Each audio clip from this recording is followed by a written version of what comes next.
Соттан тыс банкроттық, соттық банкроттық және төлем ақының қалпына келтіру болып табылады.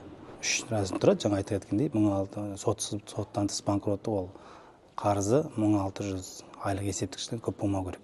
Жаңағы соның кейін 12 айдың ішінде төлем ақы болмау керек та.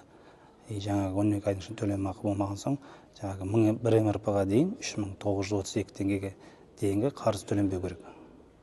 Және де бұл жерде айта кететін мәселе, атында мүлкі ештеңке болмау керек та. Жаңағы әлеуметтік көмек алушыларға 6 айдан бері әлеуметтік көмек алынса, жаңағы 12 айдық кредиттің төленбеген несі қажет етпейді. Және 5 жылдан бері қарызы болса төленбеген, ол да жаңағы заңның 5-ші бабына сәйкес нелерге қарастырмайды. Ол жаңағы нелерін бере береді, өтініштерін бере береді.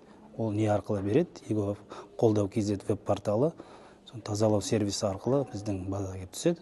Сол жерден интеграция арқылы өңделіп, жаңағы заңның 5-ші банкроттық заңның 5-ші бабына сәйкес қаралып, соңын тиісті шешім қабылданады.